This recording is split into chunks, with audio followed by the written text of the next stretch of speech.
صلاف و هیوین دمن خوش دگل برنامه لحف گهاندنا کردان جه دنگی امریکا. ابوی هیویه که ام کردان بگهین نئه که سرحاتی و بویرن لجهان دقامن پیک گهورین داخل شمو جویره جه استدویا دنگ امریکا لواشنطن دی سی دید گلوه ده برنامه ایرو دا خواز جبو پیتر زانیاریان لسر شرمزارین مزن افسرین امریکی. واشنطن لزی لچار سریا کم کرنا خرجی و بلند کرنا باجی دکا که اوباما نو هل بجارد بو گرکا دیا سروکاتیه و پشتی نو هل بجارتناوی اوباما کردین سوری هاند دا بتر بکافن ناف ریزن سر هلدایان و گلو کردین سوری بخوا چه دوی کردستان دبا حوانگها کمانین اولین عراقی سلاوین دوباره بینرین لحفگاندنا کردان کرد کنکشن پشتی دست جکار کشانا بریفبری CIA دیوید پتریس که بخوا مزن قماندار لشکری امریکی بو لعراق و افغانستان جبر شرمزاریا پیوندی دیگل خانمکی و ده پیرا شرمزاریه که پیوندیدار یا قماندار کی دی مزنی لشکری امریکی لافغانستان امریکی و ده صلادارین کنگرسی دا خوازا زانیارین پیتر دکن جه وکولینا FBI را. دیوید پترایس پار بریوبریا دزگاه زانیارین امریکی CIA ورگرت لی پشتی وکولینکا آژانسا وکولین فدرالی FBI و اشکربونا پیوندیاوی دگل خانم پاولا برادول نویسکارا بیرورینوی و دانرا کتیبک لسر جیاناوی دمل دستوی دزجکار کشانا خدا سروک اوباما و پیناسین کر بوی پیوندیه وکاکارکی نجه خدا. چونکو پترایس بریوبریا بهسترین و هستیارترین دزگاه زانیاریان دکر و ناف دنگه کی گلک باش دناف لشکری امریکی و گل امریکی ده هبو هر کس به بهستنا پیامه و شرمزاری شاگ بو. لیله هماندم خلق پسیارا زانیارین پیتر دکا و دوی بزانه که او چه رنگ پیوندی بو یان اگر وی پیوندی کاریگری کریه سر کارو ارکیوی دما او قماندار لشکری امریکی بو لعراق و افغانستانی. سروکا کمیته زانیاریان لجواتا سیناتوران گود تیویا کنگرس آگهداری وکولینا FBI با. This is something that could have had an effect. افتشتکه کتشت اگر خل سر پاراستیلان اجتماعی هبت. به هزرامن پدویا ام هادباین آگادار کرن. تشتکه و صابری نوکشی قومی نبدرستی وکوه. لی چه کسیش ما باوری نشکاندیه. هشتا FBI هورکاری اشکره نکرنه لی وکولین دیکا دی ایمیلین خانم پاولا دا جبو خانم که دیا دوستا پترایس و دوستا کابانیاوی. سروکی کمیته پاراستان اجتماعی دی کنگرسی دا گمان دادنیتن سر وکولین FBI. To me, if it was, the FBI director had the obligation to tell. بۆ من وابستەیی سەرۆکی FBI هەر لە یەکەم ڕۆژەوە تا بە سەرۆکی بگوتایان بە ئەنجومەنی ئاسایشی نیشتیمانی پێدەچێت چەند مانگێک بە ئەم مەسەلەیە لە ئارادا بێت و ئێستا دەڵێن FBI تا ڕۆژی هەڵبژاردن نەیزانیوە ژەنەرال پەتریاس دەستی هەبووە. نازانم سەیرە ئەم شێوازی لێکۆڵینەوەی FBI دەچێتە ناو ئیمێڵەکانی بەڕێوەبەری CIA-ەوە ینی سەیرە. لی وزیر دادی امریکی گوت افلک و گوهاستنین زانیاریان قط نگفا بون لسر پاراستنا اجتماعی امریکا. شرمزاری لیور نراوستیا. قمانداری هیزن امریکی لافغانستان جان آلن اوجی کفتبر و کولینکا پنتاگون پشتی FBI پتر جه 20,000 روپل نویسین ایمیلان دگل جل کلی اشکره کرین. هر اف خانمه بو و کولینا FBI خواستی چونکو خانمه دوستا پترایس پاولا او تنگاف دکر. وزیر بروانیا امریکی پشتا جنرال آلن برندای لی سروک اوباما دست نشان کرناوی بو قمانداریا هیز ناتو راگرتیا. بینران اگر حتا داویا سالی کنگرسا امریکی چارەسەری نبینا باج لسر خلکی امریکی دی بلندتر بتن و کم کرنا خرجی لدروا دی بکفتا کاری. هنک آبوری ناس باور دکن او دی آبوری امریکا دیسان وگرینتا دمی گرانی و راکتنی. لهماندم هولن هفکاریا دو پارتیان جه چارەسەریە ڕاهەنا لی کنگرس هشتا نەئیگرتیە. کاری به هفرایی دو پارتیان داخوازا سروک اوبامایا. از جبو لحف خاطنه آمادمه. و هر اوه سروکی جواتا نوینران یه کماری جان بینر ڕژدیە لێ دکا. بەڕوبەڕووی خۆمان بینەوە بۆ دۆزینەوەی ئەو زەمینەی لە هیچی دوورخستیونەتەوە. لە ئێک جوان دەڤژ هەڵویستی خۆی هشک سەبارەت چاوانیە چارەسەرکردنا زەحمەتیên ئابوورین ئەمریکا بەرنادا. سەرۆک ئۆبامە divê bajê li ser dewlemenda zêde bike. Divêt em kêmkirina bûcê li gel dehatî têkil bikin. Anku ji dewlementên Emerîkî bixwazin piçekê pitir bûcê bidin. Serokê civata nûêneran lê dijî bilindkirina rêjeya bacêya lê ew tagirê sunûrdarkirina birîna bacêya bo zêdekirina dahatê hikûmetê. دانی باجی زیاتر بۆ بەرنامەکانی حکوومەت یارمەتیمان نادا بۆ چارەسەرکردنی کێشەکان. Cudahiya du partiyan li ser bacê nenûye. Serokê berê Ronald Reagan yê komarî li salên 1980 kar ji bo birîna bacê dikir. Rêjeya bacê bilind bû li salên 1990 li demê serokatiya Bill Clintoniyê Demokrat. Dîsan ew hat xwarê li sala 2001 li jêr serokatiya George W. Bush. Peyvên serokê civata nûneran yê komarî dengvedana miştûmira aloza par bû ya bûye sedema hatine xwara rêjeya baweriyê.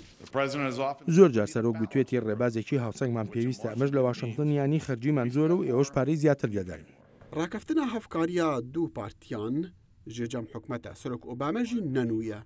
Rengê gelê Emerîka deng dabit hikûmetekî dabeşkirî. Lê wan deng nedaye hikûmetekê ji kar keftî. ئەبجا دەگەل خراپیە مەزنە نەبوونا کریارێکی کنگرسی دێ چارەسەریە دوو پارتی سەر هەلدەتن.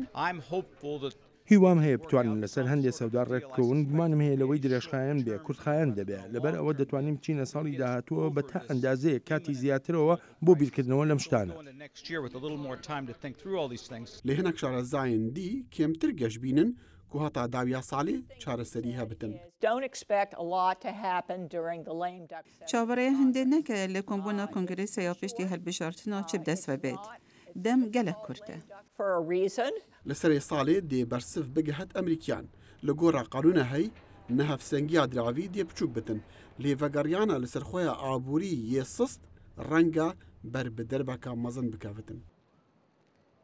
Ni helbijartina Serok Barack Obama ji bo gereka diya 4 salên serokatiyê bi saya jimara bilind ya dengderên Emerîkî yên demokrat bû. Piraniya wan jin, xwert û kêmanî bûn. Çend rojan piştevanên Obama li ser cadên Washington şahî dikir. Jimareka têkela dengderên li pişt serketina Obama li xwaringeh û baran bi eşiq berê xwe didan encaman. Serketina Serok Obama bi saya jimara zêdeya dengderan bû di nav xaniman de xortan Efrîkayên Emerîkî û xelkê welatên Emerîka Latîn. خانمان û kêmaniyan Obama ra kir. Divê ev e nameyeke hişdariya mezin be ji komariyan re heta bizanin ew bi protestantên spî re bi tenê sernakevin. Em berebere dibin milletekî nespî. Piraniya piştevanên Mitt Romney yê komarî Emerîkiyên spî bûn û ew bihêvî bûn. Birêz Romney dengên piraniya xelkê spî birin. Lê ew sernekeftî bû dê wergirtina dengên jinan da xordan û endamên civakên kêmaniyan. Ez bawer dikim divê komarî bizanin wan pêdivî bi wan kesan heye lê derveyî revdên xwe û xwe bigihînin grupên din çunku gelek hene baweriyeke pêşwext li ser komariyan heye. Îca li ser komariyan dimîne eger ew têgihiştina xwe biguherin. Dema Ronald Reagan helbijartinên sala 1980 birîn 85 sedê ji dengderan xelkê spî bûn. Ev sal 72 ji sedê bûn. Zêdebarî dengderên civakên kêmaniyan komariyan zehmetiya mezin hebû di wergirtina piştevaniya xortan de. Cudahiya nifşa ya mezin di siyaseta Amerîka de heye. Kesên ser 40 salî tagirên Romney bûn. Ji 40 salî kêmtir yên Obama ne. Lewan şareza dibêjin divêt komarî siyasetên xwe digel guhertinên demografiyên Amerîka peyrew bikin yan jî ji bo pitir şikestinan amade bitin. And the so-called youth vote that was going to fall off was actually, according to initial Dengderên xort ewên kêm dibûn li gora texmînan. Rêjeya wan bilindtir bû ji sala 2008. Afrikiyên Emerîkî 13 ji sedî man. Ew stratejiyek neserkeftiye. Heta partiya komarî li ser dengderên spî bi tinê bimînitin şahiyên xortên cuda cudayên demokrat weka vêna dê biba rotîn.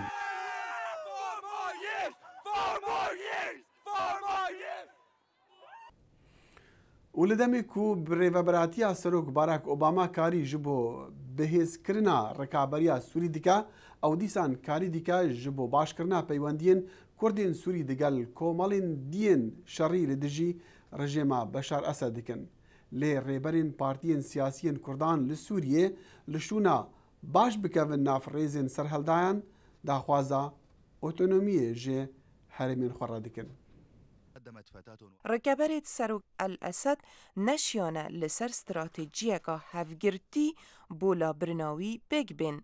ویجا الاسد جبوی لحواسکرنا اپوزیسیونه هندک مافد آزادی سیاسی بو کردان را گهاندنه. اوه بو ساکر او پتر هزرا خو بکن. اره بردوان بین لسر آلی کاریا سرحالدایان یان بزانه که اگر اسد دید حکمی دامینت آنه. لدسپیکا شرعی سروکت کردان به زاوا هفگرتنه دگل چکدارین دین رکبر کرن لینها او راستاینه جبرکو او پیناسه به سر بخوایا کردان ناکن. هجی گوتنه که ریبرید اپوزیسیونا سوری بیشد کرد نخوازیارد هبینا سوریا یکا یک پارچنه. پیواندی نیفبرا لایانین رکابر دا لدرفه و کردین سوری ندوستانه بون. گلک گرج بون. افجا بیباوریه هف پشک هیا. پایفدارا سرای اسبی ویکتوریا نولند بیجد ریوبریا سروک اوباما دسته رکبر دجی الاسد هانددد کدگل کردان ببنه ایک. جماره که راپورتان جدورن رزگار کلی سوریا دیار دکن کرد و سنی پیگ و کاری دکن. اوه آراسته که ام هانددین. لی سیاست امریکا همبری کردان لسر و ایک دمینت که کرد لکی ودجین. لی ترکیه سبارت جماره که مزنیا کردین سوریاین سر به پارتیا کارگرین کردستانی پککی ونه که امریکا و یکتیا اوروپی وان به تاقمکا تروریستی ددناسین. لیل ایراقی بری 20 سالان هزین امریکی کرد جر رژیما بریا صدام حسینی پاراستن و وانها حکمتکا سر بخواهیه. ستیف هیدمن دبیجد کردین سوریا لخباتا خود دجی رژیما الاسد نگلک مجدن.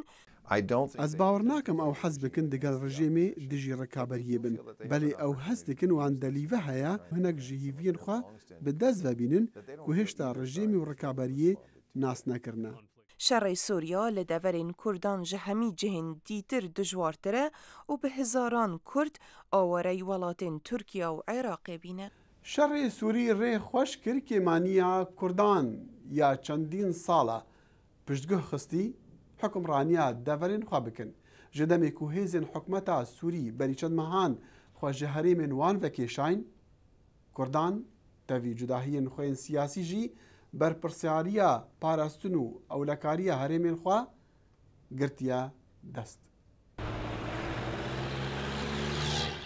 اوی باش وکیشانا هزید حکمتی جبرکو نشیان خالبر هیرشت گرانت جگدارت لشکر آزاد بکرن خالد و کولین عفرین تو دست کردان دانه.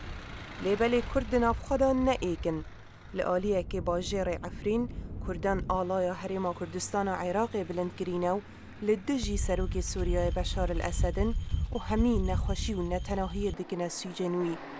لیل گنده جولبول لآلیه دی عفرینه کرد پشتوانیا پارتیای کتیا دموکراتیا سوریای پیاده دکن که سر به دسته جداخازیا پارتیا کارگرین کردستان پککی ویا.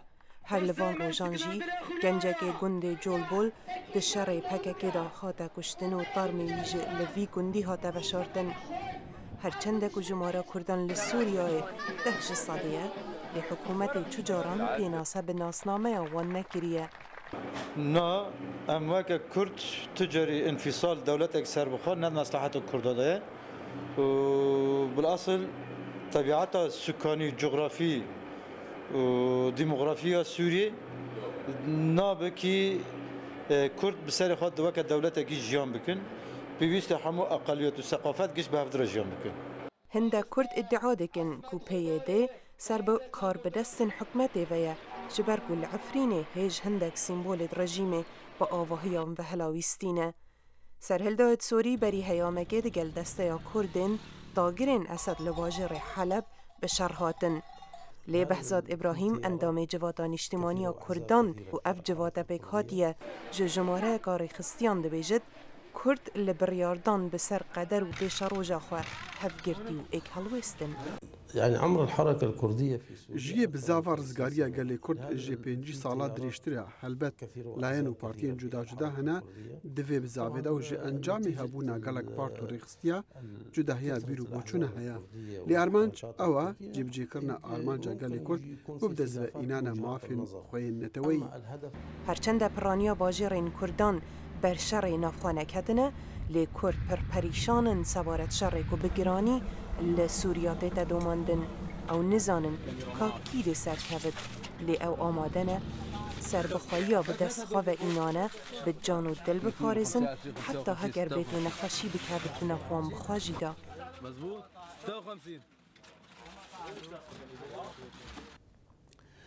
بینرین لهفگاندنا کردان دهان سالا کمانین اولی و نژادی لعراقی بونا آرمانجا ظلم و زورداری و تند و تیجیان جبروی سردریا خراب به هزاران اندام جواکن وان کمانیان ج عراقی رویانا نها حریما کردستان عراقی جوان را بویا حوانگه بسایا تناهی و اولکاری و قانونا پاراستنا مافین کمانیان هر ایزد یک دجیانا خودا دبید سردانا لالشه بکن او پرزگاه دنافچیاین کردستان دایه ایزدی بودمه که دریج ببت پرست دهاتنا ناف کرن جعالی مسلمان و مسیحیین دوروبرین خوب کمانیه که پتر جنیف میلیونه کنه لعراقه او ریپری خرابترین هرش نژادی بون پشتی رخاندنا رژیم صدام حسینی نها و جر سیبرا حکومت هرما کردستان او به آزادی رسمی خوین اولی دکن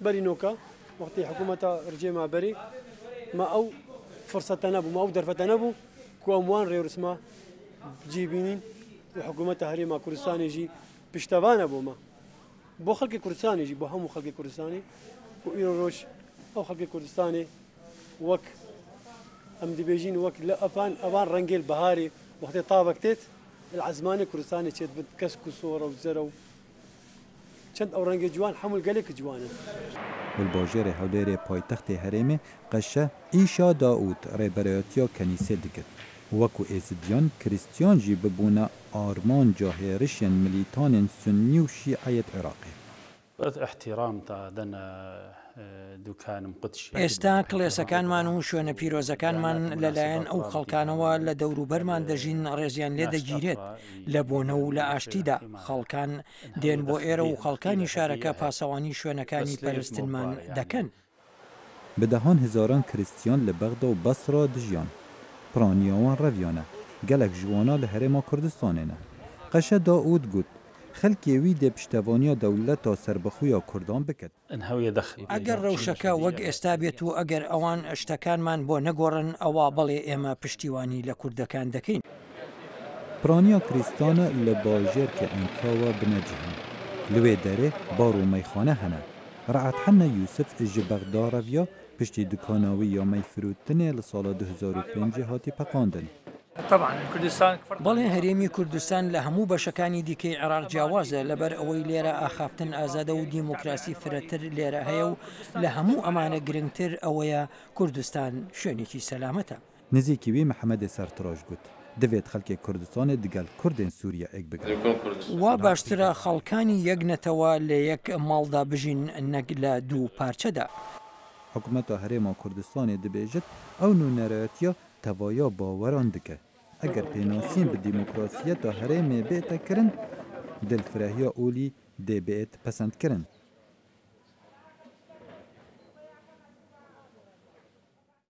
بینەرین لە هەفگاندنا کوردان کورد کۆنەکشن ئەڤە بوون بابەتین ئەمپێڕا گەهیشتین ژوەڕە ئامادە بکەین دە بەرنەما vêjarîda.